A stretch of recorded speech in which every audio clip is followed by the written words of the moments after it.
ನೀವೇನು ನೋಡಿದ್ದೀರಾ ಇಲ್ಲಿ ಗ್ಲಿಮ್ಸು ಇದೇನೂ ಅಲ್ಲ.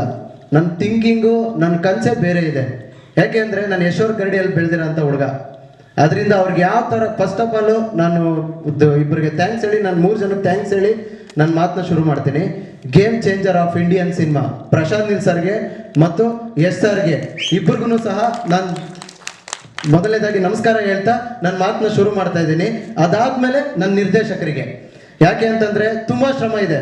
3 ಗಂಟೆ ರಾತ್ರಿ ಆಗಲಿ ಆನ್ಲೈನಲ್ಲಿ ಇರ್ತಾಯಿದ್ರು, 2 ಗಂಟೆ ರಾತ್ರಿ ಆಗಲಿ 5 ಗಂಟೆ ರಾತ್ರಿ ಆಗಲಿ ಡೇ ನೈಟ್ ಅವ್ರು ಏನು ಕಷ್ಟಪಟ್ಟಿದ್ದಾರೆ. ನಿಲ್ಲಬೇಕು, ನಾವಿಲ್ಲೇನೋ ಮಾಡೋಕ್ಕೆ ಬಂದಿದ್ದೀವಿ, ನಾವು ಡೆಫಿನೆಟ್ಲಿ ಹೊಡಿಬೇಕು ಅಂತ ಹೇಳಿ ಹಗಲು ರಾತ್ರಿ ನಾನು ಎಷ್ಟೊತ್ತಾದರೂ ಫೋನ್ ಮಾಡಲಿ, ಅವ್ರು 3 ಗಂಟೆಗೆ ನನಗೆ ಫೋನ್ ಮಾಡ್ರ ರೆಕಾರ್ಡ್ಸು ನನ್ನ ಹತ್ರ ಇದೆ. ಏನು ಮಾಡೋಣ, ಹೊಸ್ದಾಗಿ ಏನು ಮಾಡೋಣ, ರೋಷನ್ ಇದು ಮಾಡೋಣ ಅದು ಮಾಡೋಣ, ಪ್ರತಿಯೊಂದು ಸರ್ ನಾನು ನಿಜ ಹೇಳ್ತೀನಿ, ನೀವು ಇದನ್ನು ರೀಚ್ ಮಾಡಲೇಬೇಕು. ಇಂಥ ನಿರ್ದೇಶಕನಿಗೆ ಅವಕಾಶ ಕೊಡಬೇಕು ಸರ್. ಅವ್ರ ಬಗ್ಗೆ ನಾನು ಕುತ್ಕೊಂಡು ಮಾತಾಡೋದಲ್ಲ ಸರ್, ನೀವು ಬೇಜಾರು ಮಾಡ್ಕೊಂಡ್ರು ಚಿಂತೆ ಇಲ್ಲ. ಇಂಥ ನಿರ್ದೇಶಕನಿಗೆ ದಯವಿಟ್ಟು ಅವಕಾಶ ಕೊಡಬೇಕು ಸರ್. ಯಾಕೆ ಗೊತ್ತಾ ಸರ್, ನಾನೊಂದು ಇಷ್ಟು ನೊಂದ್ಕೊಂಡು ಹೇಳ್ತಾ ಇದ್ದೀನಿ. ಪ್ರೊಡ್ಯೂಸರ್ ದುಡ್ಡು ಹಾಕ್ಬಿಟ್ರು, ಅಯ್ಯೋ ಥಿಯೇಟರ್ ಕಡೆ ಬರ್ತಾ ಇಲ್ಲ, ಅಯ್ಯೋ ಜನ ಇಲ್ಲ, ಥಿಯೇಟರ್ ಮುಚ್ಚೋಯ್ತು ಅಂದ್ರೆ ಕೊಡಿ ಸರ್. ಇಂಥ ನಿರ್ದೇಶಕರಿಗೆ ಒಳ್ಳೆ ಪ್ರೊಡ್ಯೂಸರ್ ಒಳ್ಳೆ ಬಜೆಟ್ ಕೊಟ್ಟು ಕೊಡಿ. ಯಾಕಿಂತ ಔಟ್ಪುಟ್ ಬರಲ್ಲ? ಪ್ರತಿಯೊಬ್ಬರಿಗೂ ಹೇಳೋದು ಅಷ್ಟೇ ಸರ್, ನಿರ್ದೇಶಕ ಗೆದ್ರೆ ಕಲಾವಿದರು ಸರ್. ನಾನು ಪ್ರತಿಯೊಬ್ಬರಿಗೂ ಚಿರಋಣಿ ಆಗ್ತೀನಿ. ಮೊದಲನೇದಾಗಿ ನಮ್ಮ ಎಡಿಟ್ರು ಉಮೇಶ್ ಸರ್, ಅದು ಎಷ್ಟು ಸತಿ ಎಡಿಟ್ ಮಾಡಿದಾರೋ ಪಾಪ ಅವ್ರಿಗೆ ಗೊತ್ತಿಲ್ಲ. ಇವರಿಬ್ರು ಪಾತ್ರ ಮಾತ್ರ ತುಂಬಾ ದೊಡ್ಡದಿದೆ ಸರ್. ಎರಡನೇದಾಗಿ ಗಂಗು ಸರ್, ನಮ್ಮ ರವಿವರ್ಮ ಗಂಗು ಸರ್, ಮಾಡಪ್ಪ ಆಗತ್ತೆ ನಾನಿದ್ದೀನಿ ಏನಪ್ಪಾ ಅಂತ ಹೇಳಿ ಪ್ರತಿಯೊಂದು ಸಹ ಬೆನ್ನಲ್ಲಿ ಪ್ರೋತ್ಸಾಹಿಸಿದ್ದಾರೆ. ನನ್ನ ಟೆಕ್ನಿಷಿಯನ್ಸ್ ಆಗಿರ್ಬೋದು, ಎಲ್ಲದಕ್ಕೂ ಹ್ಯಾಟ್ಸ್ ಆಫ್ ಹೇಳಬೇಕು ಅಂದ್ರೆ ನನ್ನ ಲೈಟ್ ಬಾಯ್ಗೆ ಸರ್. ಯಾಕೆ ಅಂದರೆ ಆ ನೋವು ಏನು ಅನ್ನೋದು ನನಗೆ ಗೊತ್ತು ಸರ್. ನನ್ನ ಲೈಟ್ಸ್ ಬಾಸ್ಗೂ ಸಹ ಯೂನಿಟ್ ಮಧುವಣ್ಣ ಆಗಿರ್ಬೋದು, ಯೂನಿಟ್ ದಿಲೀಪ್ ಅವ್ರ MCS ಮಂಜಣ್ಣ ಆಗಿರ್ಬೋದು, ಇವರಿಬ್ಬರಿಗೂ ಸಹ ನಾನು ಮೊದಲನೇದಾಗಿ ನಾನು ನಮಸ್ಕಾರ ಮಾಡ್ತೀನಿ. ಯಾಕೆಂದರೆ ತುಂಬ ಶ್ರಮ ಇರುತ್ತೆ. ಪ್ರತಿಯೊಬ್ಬ ಟೆಕ್ನಿಷಿಯನ್ಗಳು ಸರ್ ಎಫರ್ಟ್ ಹಾಕಿ ಮಾಡ್ತಾ ಇದ್ದಾರೆ. ಸೊ ದಯವಿಟ್ಟು 2 ಕೈ ಮುಗಿದು ಕೇಳ್ತೀನಿ, ಕಲಾವಿದರು ಬರಬೇಕು, ಯಥೇಚ್ಛವಾಗಿ ಇಂಥ ನಿರ್ದೇಶಕನ ಗೆಲುವಾಗಬೇಕು. ಅದಕ್ಕೆಲ್ಲ ನಿಮ್ಮ ಪಾತ್ರ ದೊಡ್ಡದಾಗಿದೆ. ನಮ್ಮ ಸೂರ್ಯ ಪ್ರವೀಣಣ್ಣ ಆಗಿರ್ಬೋದು, 3 ಗಂಟೆ ಅಲ್ಲ 12 ಗಂಟೆ ರಾತ್ರಿ ಎಲ್ಲ ಫೋನ್ ಮಾಡ್ತಾರೆ, ಬ್ರದರ್ ನೀವು ಮಾಡ್ತೀರಾ ಮಾಡಿ ಬ್ರದರ್, ನಾನು ಇದೀನಿ ಬ್ರದರ್, ಅದೇನಾಗುತ್ತೋ ಮಾಡಿ ಬ್ರದರ್ ಅಂದ್ಬಿಟ್ಟು. ನಮ್ಮ ಭೀಷ್ಮ ಬ್ರದರ್ ಆಗಿರ್ಬೋದು, ಆಮೇಲೆ ಉಗ್ರಂ ರವಿ ಅವ್ರು ಆಗಿರ್ಬೋದು. ಉಗ್ರಂ ರವಿ ಅವ್ರದ್ದು ಕ್ಯಾರೆಕ್ಟರ್ ನಾನು ಇವಾಗಲೇ ರಿವೀಲ್ ಮಾಡಲ್ಲ, ಹೇಳೋದು ಇಲ್ಲ, ತುಂಬ ದೊಡ್ಡ ಸರ್ಪ್ರೈಸ್ ಇದೆ ಸಿನಿಮಾದಲ್ಲಿ. ಬೇರೆನೇ ಸರ್ಪ್ರೈಸ್ ಇದೆ. ನಾನು 100ರಲ್ಲಿ 100 ಆಗಕ್ಕೆ ನಾನು ಇಷ್ಟಪಡಲ್ಲ. ನಾನು ಎಷ್ಟೇ ಕಷ್ಟ ಆಗಲಿ ನಾನು ಇಲ್ಲಿ ನಿಂತ್ಕೊಳ್ಳೋಕೆ ಬಂದಿದ್ದೀನಿ. ನಾನು ನೋಡದೇ ಇರೋಂಥ ಕಷ್ಟ ಅಲ್ಲ, ನಾನು ನೋಡದೇ ಇರೋಂಥ ಬಡತನ ಅಲ್ಲ. ನಾನು ಬೇಕಾದ್ರೆ ಪಾತಾಳಕ್ಕೆ ಎದ್ದು ಬಿಸಾಕಿದ್ರು ನಾನು ಫಿನಿಕ್ಸ್ ಥರ ಎದ್ದು ಬರ್ತೀನಿ. ಯಾಕೆ ಅಂದರೆ ನಾನು ಬೆಳೆದಿರೋದು ಯಶ್ ಗರ್ಡಿಯಲ್ಲಿ 100% ನಾನು ಎದ್ದು ಬರ್ತೀನಿ. ಎಲ್ಲದಕ್ಕಿಂತ ಯಥೇಚ್ಛಾಗಿ ಡಾಕ್ಟರ್ ಮಗ ಗೆದ್ದ, ಇಂಜಿನಿಯರ್ ಮಗ ಗೆದ್ದ, ಪೊಲೀಸ್ ಮಗನ ಪ್ರೊಟೆಕ್ಷನ್, ಅವನ ಮಗನ ಪ್ರೊಟೆಕ್ಷನ್ ಅಂತಾರೆ. ಒಬ್ಬ ಆಟೋ ಡ್ರೈವರ್ ಮಗನಿಗೆ ಪ್ರಮೋಷನ್, ಆಟೋ ಡ್ರೈವರ್ ಮಗನಿಗೆ ಒಂದು ಪ್ರೊಟೆಕ್ಷನ್ ಬರುತ್ತಲ್ಲ, ಅವತ್ತು ನಿಜವಾಗಿ ಗೆಲುವಾಗುತ್ತೆ. ಅದೆಲ್ಲದಕ್ಕಿಂತ ಯಥೇಚ್ಛವಾಗಿ ನಮ್ಮ ಮಾಧ್ಯಮ ಮಿತ್ರರು ದಯವಿಟ್ಟು ನೀವು ಸಹಕಾರ ಮಾಡಿ. ಇಂಥ ಸಿನಿಮಾನ ಥಿಯೇಟರ್ ನಾನು ಚಿಕ್ಕ ಕನ್ಸು ಕಂಡಿಲ್ಲ. 100 ಸಿನಿಮಾ, 50 ಥಿಯೇಟರ್ ಸಿನಿಮಾ ಅಥವಾ 30 ಥಿಯೇಟರ್ಗೆ ತರಬೇಕು ಅಂತ ನಾನಿಲ್ಲ. 1300 ಥಿಯೇಟರ್ಗೆ ತರ ಅಂತ ಛಲ ನಾನು ಹುಟ್ಟಿಸ್ಕೊಂಡಿದ್ದೀನಿ. ಡೆಫಿನೆಟ್ಲಿ ನಾನು ತರ್ತೀನಿ, ನನ್ನ ಕೈಯಲ್ಲಿ ಆಗುತ್ತೆ, ನಾನು ತರ್ತೀನಿ, ಐ ವಿಲ್. ಯಾಕೆ ಅಂತಂದ್ರೆ ತಂದೆ ತಾಯಿ ಇಲ್ಲದ ಹುಡುಗನಿಗೆ ಆಕ್ರೋಶ ಜಾಸ್ತಿ ಅಂತ ತುಂಬಾ ಜನ ಬೈತಾರೆ. ಫಸ್ಟ್ ಮಾತಾಡೋದು ಕಲ್ತ್ಕೊಳ್ಳೋ, ಯಾಕೋ ಈಗ ರಫ್ ಅಂಡ್ ಟಫ್ ಆಗಿ ಮಾತಾಡ್ತೀಯ ಅಂತೇಳಿ. ಯಾಕೆಂದ್ರೆ ಪ್ರತಿಯೊಬ್ಬರಿಗೂ ತಂದೆ ತಾಯಿ ಮನೇಲಿ ಪ್ರೀತಿಯಾಗಿ ಬೆಸ್ಟ್ ಫುಡ್ ಹಾಕಿ ಅವ್ರಿಗೆ ಪ್ರೋತ್ಸಾಹಿಸ್ತಾ ಇರ್ತಾರೆ. ಅವ್ರಿಗೆ ನೋವು ಗೊತ್ತಾಗಲ್ಲ ಸರ್. ಆದ್ರೆ ತಂದೆ ತಾಯಿ ಇಲ್ದಿರೋನು ಹಗಲು ರಾತ್ರಿ ದುಡ್ಕೊಂಡು ಅವನೇ ಮಾಡಿ ಎಲ್ಲ ಕಷ್ಟಪಟ್ಟು ಬರ್ತಾನಲ್ಲ, ಅವನು ನಿಜವಾದಿದ್ದು. ನನಗೆ ಮೊದಲು ಹೇಳೋದು ಮರ್ತ್ಬಿಟ್ಟೆ, ನನ್ನ ಊರಿಂದ ಹಿರಿಯರು ಬಂದಿದ್ದಾರೆ. ಆಮೇಲೆ ನನ್ನ ಕೋಚ್ ಆಗಿರ್ಬೋದು ಲಿಖಿತ್ ಅವ್ರು ಆಗಿರ್ಬೋದು, ಆಮೇಲೆ ನನ್ನ ಅವಿನಾಶ್ ಬ್ರದರ್ ಆಗಿರ್ಬೋದು, ನಮ್ಮ ಇವರು gym trainer. Good evening everyone. ಇಲ್ಲಿ ಬಂದಿರುವಂಥ ಎಲ್ಲ ಮಾಧ್ಯಮ ಮಿತ್ರರಿಗೂ ನನ್ನ ಪ್ರೀತಿಯ ನಮಸ್ಕಾರಗಳು. ಹಾಗೆ ಎಲ್ಲ ಗಣ್ಯರು, ಹಾಗೆ ಬಂದಿರುವಂಥ ಎಲ್ಲ ಅತಿಥಿಗಳು ನಿಮ್ಮ ಸಮಯನ ಮಾಡಿಕೊಂಡು ನಮ್ಮ ಚಿತ್ರತಂಡಕ್ಕೆ ಶುಭ ಹಾರೈಸಕ್ಕೆ ಬಂದಿರೋದಕ್ಕೆ ನಿಮಗೆ thank you so much. Toofan ತುಂಬ ಪವರ್ ಪ್ಯಾಕ್ ಇರುವಂಥ ಒಂದು ಟೈಟಲ್, ಪವರ್ ಪ್ಯಾಕ್ಡ್ ಆಗಿರುವಂಥ ಒಂದು ಸಿನಿಮಾ. ಇಂಥ ಸಿನಿಮಾದಲ್ಲಿ ನಾನು ಒಬ್ಬಳು ಪಾತ್ರಧಾರಿ ಆಗಿರೋದು ತುಂಬ ಖುಷಿ ಇದೆ. ಹಾಗೆ ಈ ಸಿನಿಮಾಗೆ ನನ್ನ ಕ್ಯಾಸ್ಟ್ ಮಾಡಿದ್ದಕ್ಕೆ ಎಂಟೈರ್ ತೂಫಾನ್ ಟೀಮ್ಗೆ ನಾನು ಥ್ಯಾಂಕ್ಸ್ ಹೇಳೋಕ್ಕೆ ಇಷ್ಟಪಡ್ತೀನಿ.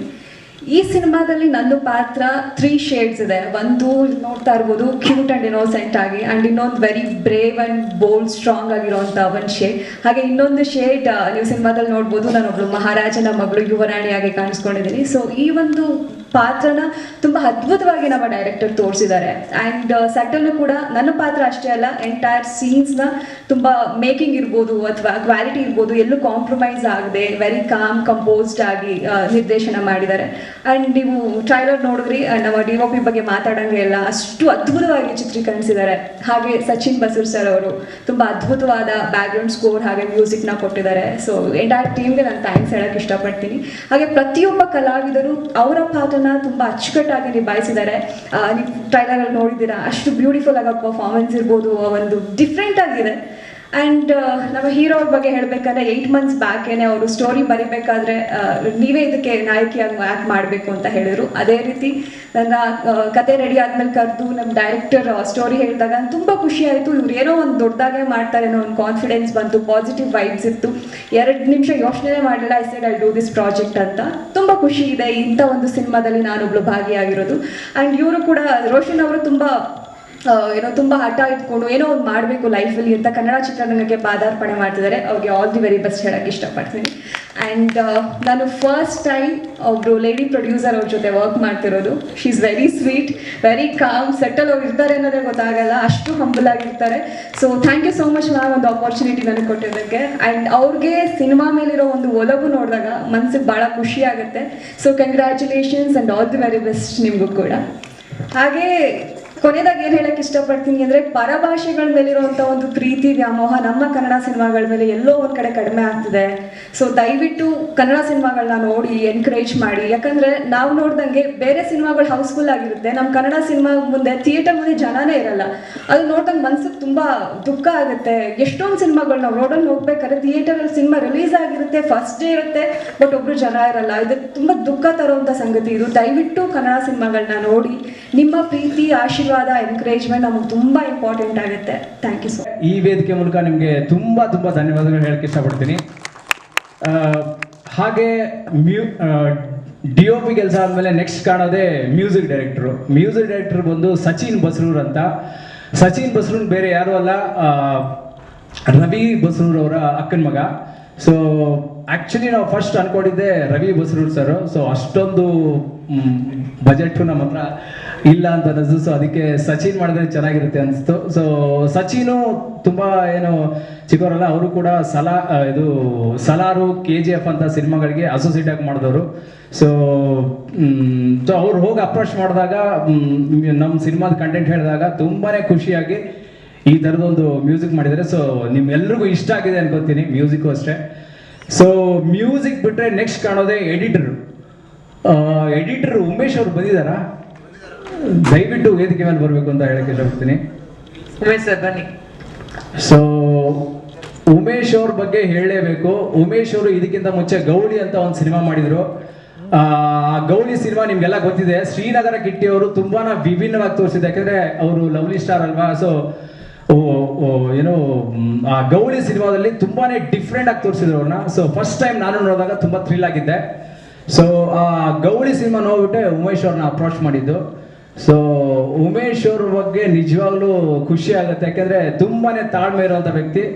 ನಾನು ಇದನ್ನ ಎಷ್ಟು ಸರಿ ಎಡಿಟ್ ಮಾಡಿಸಿದಿನೋ ಗೊತ್ತಿಲ್ಲ, ಸುಮಾರು ಒಂದು 25 ಸರಿನಾದ್ರೂ ಮಾಡಿಸಿರ್ಬೋದು. ಸೊ ಒಂದ್ಸರಿಯೂ ಕೂಡ ಅವರು ಸರ್ ನನ್ನಿಂದ ಆಗಲ್ಲ, ನಾನು ಇವತ್ತು ಫ್ರೀ ಆಗಿಲ್ಲ ಅಂತ ಯಾವತ್ತೂ ಹೇಳ್ತಾರಲ್ಲ. ಸೊ ಪ್ರತಿ ಸರಿ ಫೋನ್ ಮಾಡಿದಾಗ್ಲೂ ತುಂಬಾ ಹಂಬಲ್ ಆಗಿ ಕೆಲಸ ಮಾಡಿಕೊಟ್ಟವರು. ಉಮೇಶ್ ಅವರೇ ತುಂಬಾ ಥ್ಯಾಂಕ್ಸ್. ಸಿನಿಮಾ ಬಗ್ಗೆ ಹೇಳ್ತೀನಿ ಸರ್. ಫಸ್ಟ್ ಟೆಕ್ನಿಷಿಯನ್ ಬಗ್ಗೆ ಹೇಳ್ಬಿಡೋಣ ಅಂತ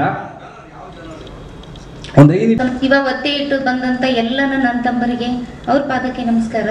ಹಾಗೆ ಎಲ್ಲ ಕನ್ನಡ ಜನತೆಗೆ ಅವ್ರಿಗೆ ನನ್ನ ಸಾಷ್ಟಾಂಗ ನಮಸ್ಕಾರಗಳು. ಇವತ್ತು ನಾವು ಒಂದು ಗ್ಲಿಮ್ಸ್ ಅಂತ ನಾವು ಟ್ರೇಲರ್ ಲಾಂಚ್ ಮಾಡ್ಬೇಕಂತನೇ ಇದು ಮಾಡಿದ್ವಿ. ಬಟ್ ಏನೋ ಒಂದು ಜಲಕ ಇದು ಮಾಡ್ಬೇಕಂತ ಅಲ್ಲಿದು. ಬಟ್ ಇವತ್ತು ಏನು ಮಾತಾಡಬೇಕು ಏನು ನನಗೆ ಏನೂ ಗೊತ್ತಾಗ್ತಾ ಇಲ್ಲ. ಅಲ್ಲಿ ಬಂದು ನೋಡಿದರೆ ಅಲ್ಲೆಲ್ಲ ರೌಡಿನ ಕಾಣ್ತಾ ಇದ್ದಾರೆ ಅವರು, ರೋಷನ್ ಅವರು. ಆದರೆ ಎಷ್ಟೋ ದಿನದ ಕನಸುಗಳು ರೀ ನಮ್ಮದು. ಏನು ಮಾಡಬೇಕು ಏನಿಲ್ಲ, ಎಲ್ಲ ಅವಮಾನಗಳು ಎಲ್ಲ ಹೊತ್ತು ಅದೆಲ್ಲ ಮೆಟ್ಟಿ ನಿಂತು ಏನೋ ಬೇಡ ಅಂತ ಲಾಸ್ಟ್ ಮೂಮೆಂಟಿಗೆ ಬಂದಾಗ ಈ ಒಂದು ಬೆಳಕು ನನಗೆ ದಾರಿಗೆ ಬಂತು. ಒಂದು ಯಾವುದೋ ಕೆಲಸದಲ್ಲಿ ಹೋದಾಗ ನನಗೆ ರೋಷನ್ ಅವ್ರು ಭೇಟಿ ಆದ್ರೆ ಅವರು ಅದ್ಭುತ ಕಲಾವಿದರು. ಅವರಂಥ ಕಲಾವಿದರಿಗೆ ನಾನು ನಿರ್ಮಾಪಕಿ ಆಗಿದ್ದು ನನ್ನ ಪುಣ್ಯ.